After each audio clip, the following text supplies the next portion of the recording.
Hello everyone, welcome to my channel. This is Shivani Gupta और आज से हम लोग क्लास 10th की इंग्लिश की सीरीज स्टार्ट करने जा रहे हैं। Yes, it's going to be a English series for specifically your term 1 examination. As I told you कि मैं आपके टर्म 1 की पूरी तैयारी करा के छोड़ूंगी। तो यस, आई एम हियर और आज से हम लोग इंग्लिश की रिविजन सीरीज स्टार्ट कर रहे हैं। एंड यहाँ पे मैं आपको आपकी समरी बताऊंगी चैप्टर की, उससे आपका रिविजन हो जाएगा, थियरी हो जाएगी एंड साथ ही साथ मैं आपको इंपॉर्टेंट एमसीक्यूज भी कराते चलूंगी। इसके बाद हमारी पर्टिकुलर एक एक चैप्टर की एमसीक्यू प्रैक्टिस की वीडियो आएगी। वहां पे हम लोग जो और डिफिकल्टी लेवल है थोड़ा हाई कर देंगे और एमसीक्यूज को जो भी अदर एस्पेक्ट्स है लाइक आपका रीजन एजर्शन या फिर आपका ट्रू फॉल्स अदर एस्पेक्ट्स जो भी आपके बन सकते हैं, एक्सट्रैक्ट बेस्ड क्वेश्चन बन सकते हैं, उसको फुल्ली डिस्कस करेंगे। So you will be completely prepared for your English. And yes, मैं आपको एसएसटी भी पढ़ाती हूँ, एसएसटी के लिए भी we will also do the same thing. हम यहाँ पे अगर आप बोलोगे तो मैं रिवीजन सीरीज उसकी भी चला दूंगी, आपकी चैप्टर्स हो जाएंगे वहां से, देन एमसीक्यू प्रैक्टिस कर लेंगे। देन प्रॉब्लम क्या है भाई, आप पूरी तरह से प्रिपेयर हो। तो जो भी लोग चैनल पे नए आ रहे हैं, चैनल को सब्सक्राइब कर दो and don't forget to share it with your friends, your classmates and whoever you feel like it's important for them, then you can share with them. Okay, fine. Then हम लोग English SST यहाँ से complete कर लेने वाले हैं। इसके अलावा मैं आपके लिए मोटिवेशन कैप्सूल बनाती रहती हूँ क्योंकि मुझे पता है भाई इतना पढ़ते हो, 6 घंटे 8 घंटे पेपर आ रहा है भाई, प्रेशर है, एमसीक्यूज है, कैसा होगा एमसीक्यू कुछ नहीं पता है, तो एक डर लगा रहता है। तो उसके लिए आपके मैं मोटिवेशन आपको देती रहती हूँ, आपको मैं स्ट्रैटेजी बताती रहती हूँ, स्टडी टिप्स बोल सकते हो मैं आपको देती रहती हूँ। तो वो वहां से आप देख सकते हो क्योंकि भाई मोटिवेशन मुझे भी पता है, मैं भी डिमोटिवेट हो जाती हूँ, तो आप तो भाई ऑब्वियसली होगे ही होगे, तो वहां से आप ले सकते हो। यस, एमसीक्यू आपको कैसे अटेम्प्ट करने हैं, आपका जो नेक्स्ट पेपर आ रहा है, क्योंकि this is a new pattern for you. तो अभी हमको नहीं पता कि मॉडल पेपर कैसा होगा, कुछ भी हमको आइडिया नहीं है। देन एमसीक्यूज को अटेम्प्ट कैसे करना है उसकी मैं बहुत जल्दी पर्टिकुलर वीडियो लाने वाली हूँ। There will be discuss how to attempt the MCQ question. In fact जो क्वेश्चन आपको नहीं आ रहे हैं एमसीक्यूज के, उनको भी आप सही करके आ सकते हो। तो कुछ ट्रिक्स होती हैं वो मैं आपको बताऊंगी इन अ स्पेसिफिक वीडियो। देन वो वहां की चीज होगी, वहां पे डिस्कस करेंगे। इस वीडियो में फिलहाल हम लोग की जो सीरीज है, यहाँ पे हम सारे इंग्लिश के चैप्टर जो टर्म 1 में आने वाले हैं उसको हम लोग डिस्कस करने वाले हैं इस वीडियो में, इस सीरीज में। Okay, let's start the chapter. उससे पहले जो भी लोग चैनल पे नए आ रहे हैं, चैनल को सब्सक्राइब कर दीजिएगा, अपने दोस्तों एंड क्लासमेट्स के साथ में शेयर कर दीजिएगा क्योंकि आपकी इंग्लिश और एसएसटी की पूरी तैयारी यहाँ से हो जाएगी और साथ ही साथ आपको स्टडी टिप्स भी मिलते रहेंगे for your term 1 examination. Okay, so now the chapter name is a letter to God by G L Fuentes. So पहला क्वेश्चन तो भाई यहीं से बन जाएगा कि इस चैप्टर की राइटर कौन है, तो जीएल फ्यून्स। स्पेलिंग याद रखिएगा, स्पेलिंग है, चलो अभी आपके एमसीक्यूज हैं तो स्पेलिंग का कोई दिक्कत नहीं है।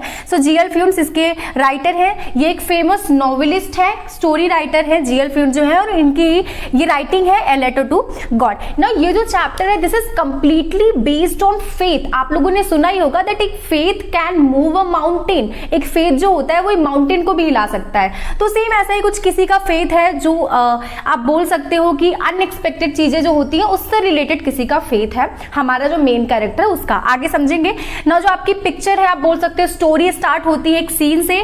सीन जो है वो है कि एक लो क्रेस्ट है, एक लो हिल है जिसका एक क्रेस्ट है एंड क्रेस्ट पे ये हमारा एक अकेला घर है ना। ये जो घर है यहाँ से हमें यहाँ पे कॉर्न की क्रॉप्स दिख रही हैं एंड साथ में हमको यहाँ पे रिवर दिख रही हैं। एक एमसीक्यू यहाँ से आपका बन सकता है कि ये जो क्रॉप्स थी वो किसकी थी, तो आप सीधा सा टिक कर दोगे किस पे भाई, कॉर्न की क्रॉप्स थी। सो इजी, ऐसे क्वेश्चन यहाँ पे आ सकते हैं, आप एक्सपेक्ट भी नहीं करोगे ऐसे क्वेश्चन आ जाएंगे कि आपको लगेगा ये छोटी सी चीज है, ऐसे क्वेश्चन बन सकते हैं। तो कॉर्न की क्रॉप ये क्वेश्चन आ सकता है। ये जो क्रॉप है एंड ये रिवर है, यहाँ पे घर जो है ये पूरा अकेला है इस एरिया में। ना ये घर है किसका, ये घर है हमारे मेन कैरेक्टर जिसका नाम क्या है, लेंचो। क्या है, लेंचो नाम है, रेंचो नहीं है 3 इडियट वाला, दिस इज लेंचो। लेंचो का ये घर है एंड ये क्रॉप भी लेंचो की है। ये क्रॉप क्या है, क्रॉप राइप हो चुके हैं और ये साथ में अब इनका क्या है कि इनको बस एक डाउनपोर की जरूरत है, एक शावर की जरूरत है, इसके बाद इनको आप हार्वेस्ट कर सकते हो। तो ये चीज हमारा जो मेन कैरेक्टर लेंचो है इसको भी पता है कि इसके क्रॉप को बस एक डाउनपोर मीन्स होती है कि थोड़ा सा शावर लग जाए, थोड़ी बहुत बारिश हो जाए, उसकी जरूरत है, उसके बाद मैं इसको हार्वेस्ट कर सकता हूँ। नाउ वन इवनिंग ये क्या करता है, जो हमारा लेंचो है ये नॉर्थ ईस्ट की तरफ देख रहा होता है, क्योंकि जो नॉर्थ ईस्ट डायरेक्शन है वहीं से जो विंड है वो आएगी। विंड आएगी अपने साथ क्लाउड्स को लेकर आएगी, एंड क्लाउड सबसे अपने साथ क्या किसको लेकर आएगी, बारिश को लेकर आएगी। देन उसी को देख रहा होता है कि नॉर्थ ईस्ट से कब क्लाउड आएगी, विंड आएगी, वो अपने साथ क्लाउड को लेकर आएगी। ना यहाँ से क्वेश्चन बन सकता है कि ये जो विंड है वो किस डायरेक्शन से आएगी, तो एक एमसीक्यू आपको यहाँ से बन सकता है, डायरेक्शन आपको याद रखनी है नॉर्थ ईस्ट से।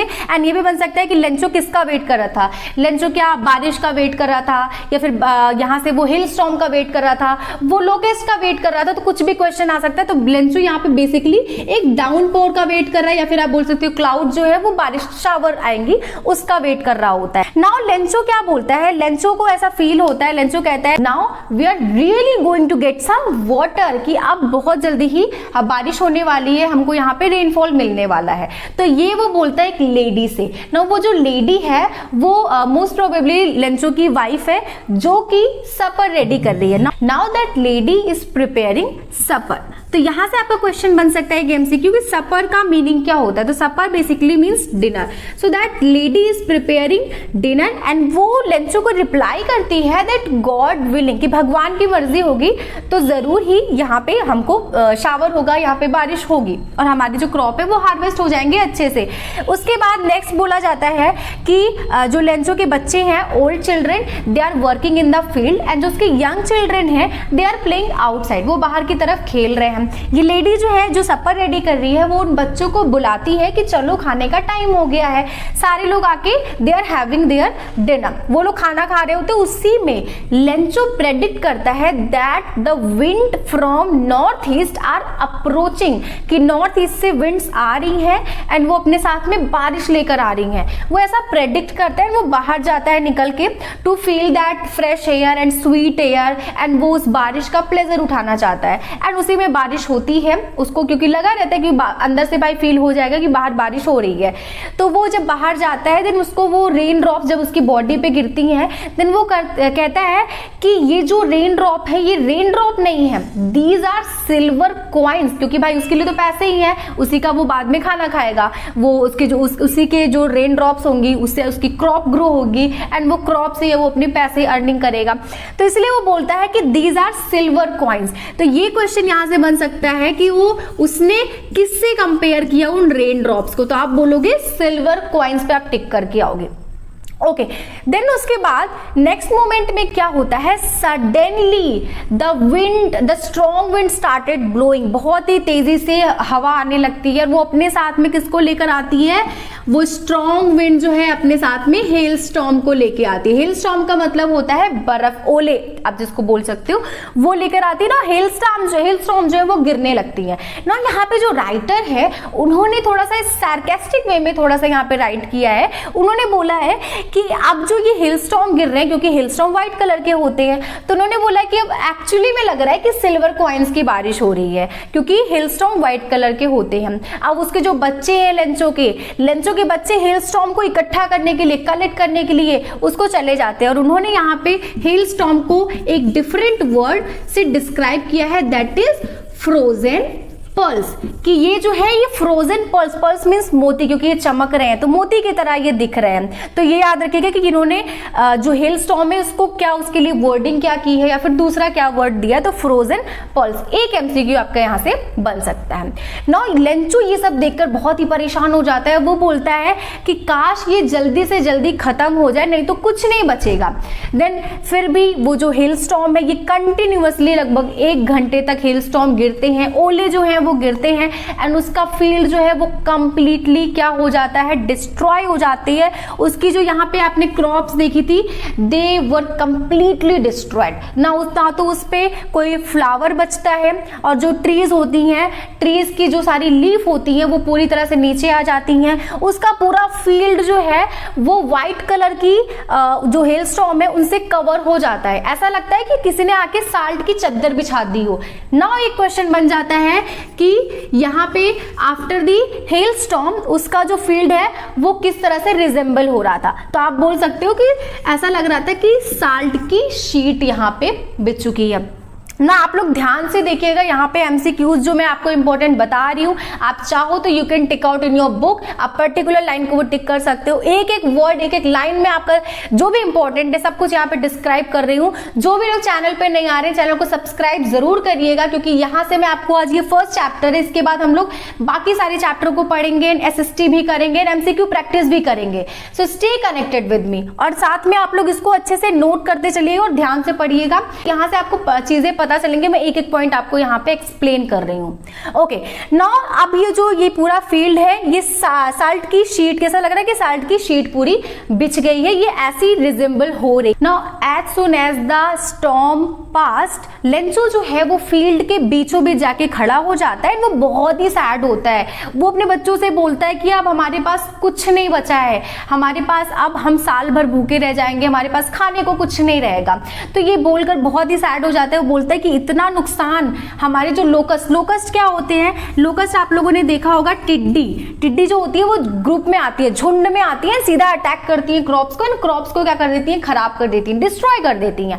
सो यहाँ पे लेंचो बोलता है कि इतना नुकसान तो लोकस्ट ने भी किया नहीं किया होता, उन्होंने तो कुछ ना कुछ छोड़ ही दिया होता, बट ये हेल स्टॉर्म ने क्या किया, इसने तो पूरा ही खत्म कर दिया, हमारे लिए थोड़ा सा भी नहीं छोड़ा। तो यहाँ पे लेंचो जो है वो हेल स्टॉर्म को कंपेयर करता है लोकस्ट से। Now one question come from here कि आप ये जो हेल स्टॉर्म है उसको लेंचो ने किससे कंपेयर किया था, तो आप किस पे टिक करके आओगे, आप टिक करके आओगे लोकस्ट पे, कि जो टिड्डी होती हैं उनसे कंपेयर किया था।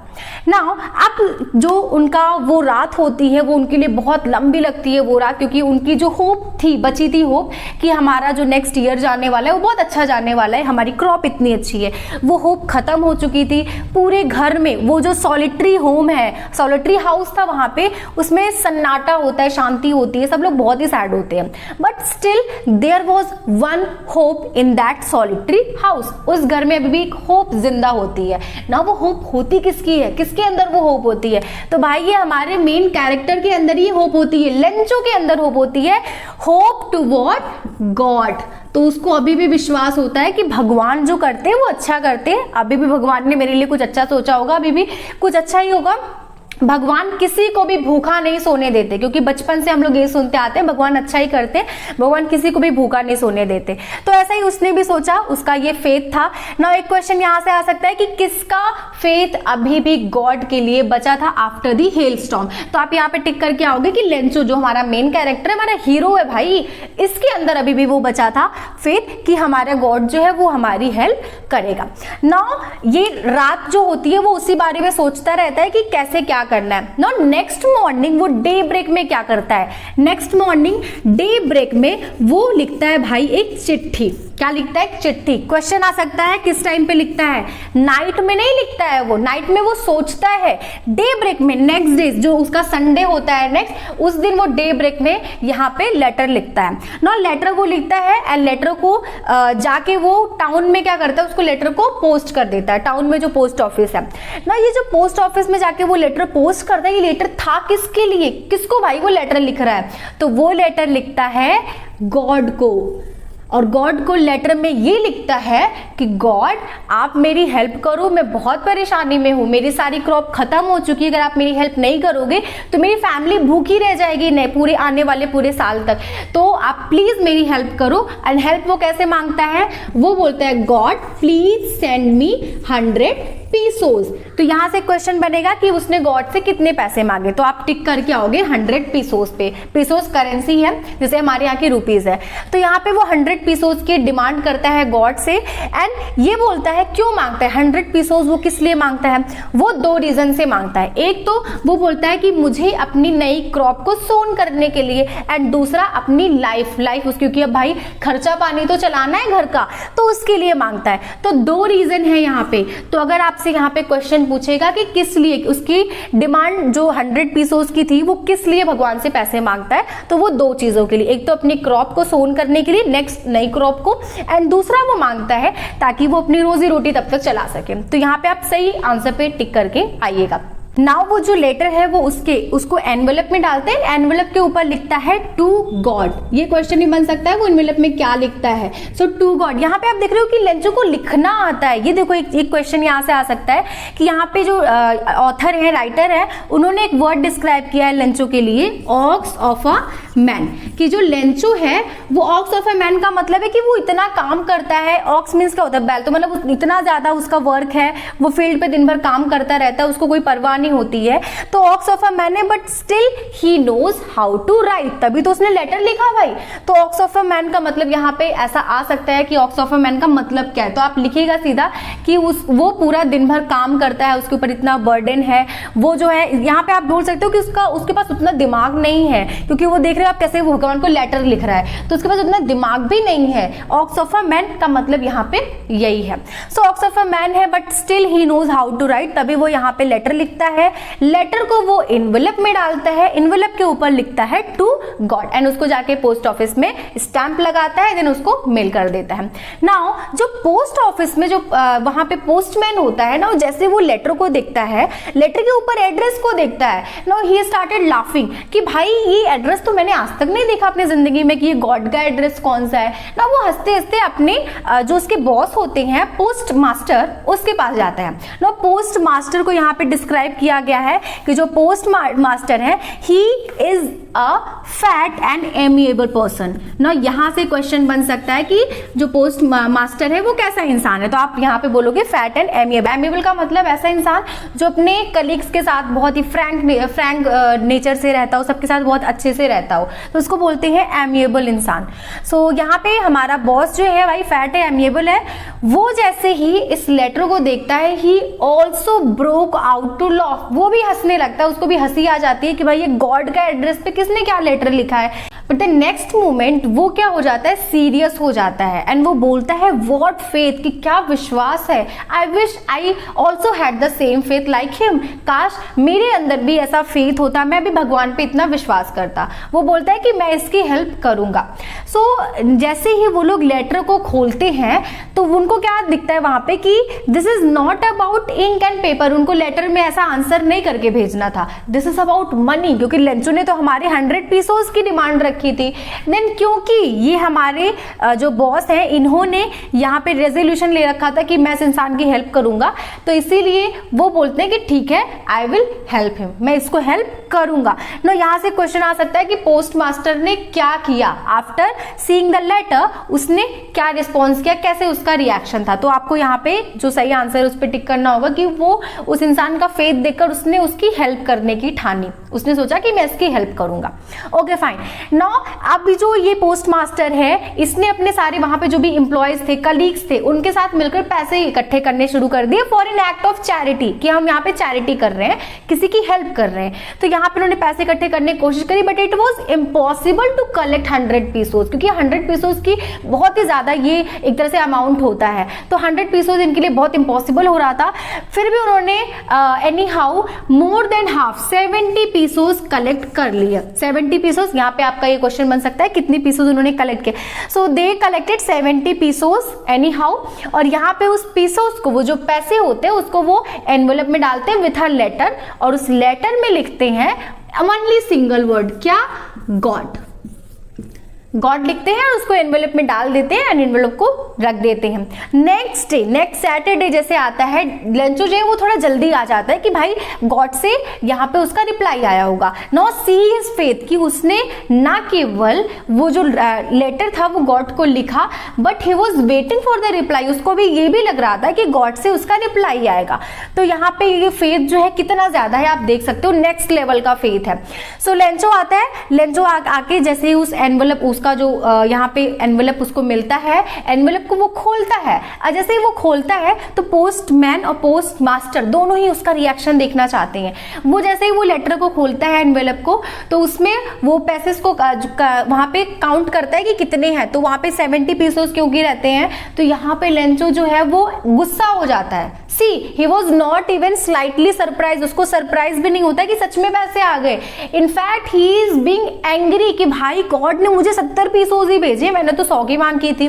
तो यहाँ पे वो गुस्सा हो जाता है, उसका रिएक्शन, वो गुस्से में एंग्री हो जाता है। यहाँ से क्वेश्चन आ सकता है कि क्या लेंचो जो यहाँ पे 70 पीसोज के देख के उसका रिएक्शन कैसा होता है, क्या वो एंग्री था, क्या वो हैप्पी था, क्या वो सरप्राइज था।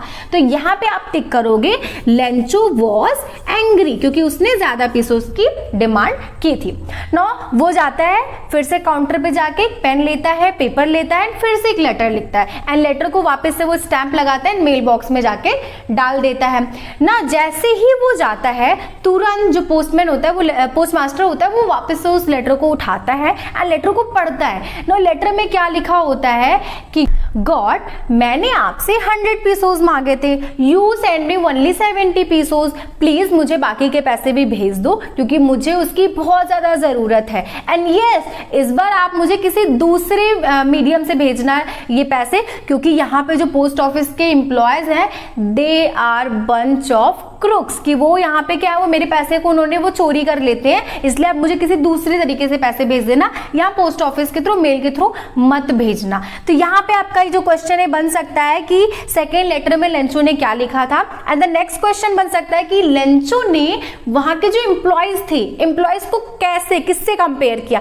तो आप सीधा टिक करके आओगे भाई बंच ऑफ क्रूक्स, कि यहाँ पे जो ये हैं ये लोग मेरे पैसों को निकाल लेते हैं, they are bunch of crooks, तो आप मुझे किसी दूसरे मीडियम से पैसे भेज देना। Now you can see the irony of this chapter, कि कैसे जिन्होंने लेंचो की हेल्प करी, लेंचो उन्हीं को ब्लेम कर रहा है कि उन्होंने हमारे पैसे निकाल लिए होंगे। So this is the end of the chapter. आपका जो स्टोरी है वो यहीं पे एंड हो जाता है। एक आयरनी थी, सार्कास्टिक स्टोरी थी हमारी, बहुत ही इंटरेस्टिंग भी थी साथ में। So I hope you enjoyed the chapter. मैंने आपको बता दिया कि नेक्स्ट आपको एमसीक्यू की वीडियो बहुत जल्दी मिल जाएगी। आपको वीडियो कैसी लगी नीचे कमेंट करके बताइएगा। नेक्स्ट वीडियो आप किस चैप्टर के ऊपर देखना चाहते हैं वो भी मुझे नीचे कमेंट करिएगा। एसएसटी की वीडियो आपको चाहिए कि नहीं चाहिए मुझे कमेंट करके जरूर बताइएगा। एंड जो भी लोग नए आ रहे हैं सब्सक्राइब कर लीजिए चैनल को। इंग्लिश एसएसटी हम लोग पूरा कवर कर लेने वाले हैं। आपके एमसीक्यूज के जो भी प्रॉब्लम है we will discuss all the problems in a particular video. MCQs कैसे अटेम्प्ट करने हैं, जो क्वेश्चन आपको नहीं आ रहे हैं वो कैसे अटेम्प्ट करने हैं, वो सब मैं आपके साथ डिस्कस करूंगी। आपको ट्रिक्स भी बताऊंगी,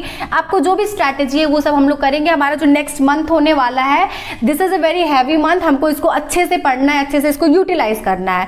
सो stay connected with me, do subscribe my channel and don't forget to share it with your friends and classmates. So see you in the next video. Till then, bye bye.